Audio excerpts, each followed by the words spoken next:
mo na kailangan pumunta pa ng Manila para matikman lang ang viral na masarap na bulalo. Kahit kayo, paggagawa nyo na to mga pare ko. Kaya panoorin ang buong video paano natin to iniluto. Let's go! Nyaman akin sakin! Meron tayo ditong 4 na pirasong beef shack mga pare ko. So nalinisan na rin natin yan. At nakaready na rin ang ating mga gagamiting gulay mga pare ko. So tara, luto na tayo. So unang first mga pare ko, ilalagay muna natin sa ating pressure cooker ang ating mga beef shank. Syempre mga pare ko, at palalambutin natin yan.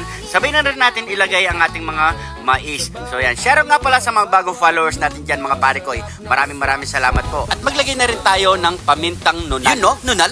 At maglagay na rin tayo ng konting asin. At maglagay na rin tayo ng beef cubes mga pare ko para lalong sumarap ang ating bulalo. Palambutin lang natin yan, nasa 45 minutes mga pare ko. Antayin lang natin yan. Let's go! Pagkalipas ng 45 minutes mga pare ko, so sisilipan na natin kung malambot na ang ating beef shank mga pare ko. Shoutout nga pala sa mga Lucas family dyan. Shoutout po sa inyo lahat mga pare ko. So yan, malambot na ang ating beef shank mga pare ko. So ilalagay na natin yung patatas at pechay barrio. Sabay na rin natin ilagay ang Baguio beans. Maghintay na lang tayo ng 15 minutes, okay na ang ating bulalo. Let's go! After 15 minutes, luto na ang ating beef bulalo. You know, nyaman akin sakin! So yan mga pare ko, kung napapad ka naman sa parte ng video na to, paki-comment na po kung saan umabot ang ating video para alam natin. Tara, plating na tayo. Let's go! Saya'y walang kapantay rin. Home, home, home. Simpleng sangkap, simpleng paraan. Heto na ang viral na beef bulalo. At meron din tayong pang malakasang sausawan, patis at kidlat ni Jun TV. Bago ang lahat, pray muna tayo. Thank you Lord sa napakasarap na pagkain nito Lord. Bless po yung viewers namin Lord. Bless po yung sumusuporta sa amin Lord. Bless po yung family at kalusugan namin Lord. In Jesus name, Amen. At syempre, di mawawala ang kanin dyan.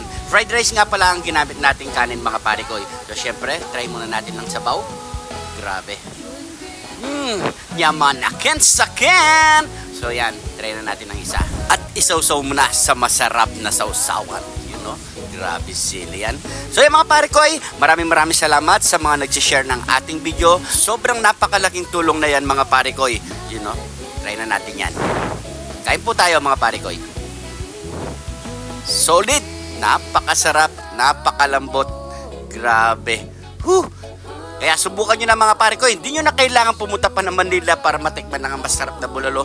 Kahit kayo lang mga pare ko, magagawa nyo na yan. Napakasimpleng luto lang yan mga pare ko. Shoutout nga pala kay Boss Dan Bondok ng UK at kay pare ko Jojo De Jesus ng Marisol Angeles City at kay Boss Paul Cura ng Pandan Angeles City, kay Madam Christy Ochi ng Japan. Lagi po kayo mag-iingat mga pare ko.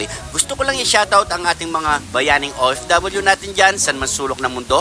Lagi po kayo mag-iingat mga pare ko natin na hindi pa naka-follow, mag-follow na mga pare ko. Sa mga kapare ko na gusto magpa-shoutout, comment lang po, name at location. Next episode po, masya-shoutout po kayo mga pare ko. At syempre, sa mga nagbe-birthday ngayong araw, happy birthday sa inyo lahat mga pare ko. God bless and enjoy. Sa mga kapare ko na gustong itry ang ating bulalo mga pare ko, try nyo na, lalo na kung mayroon kayong hangover.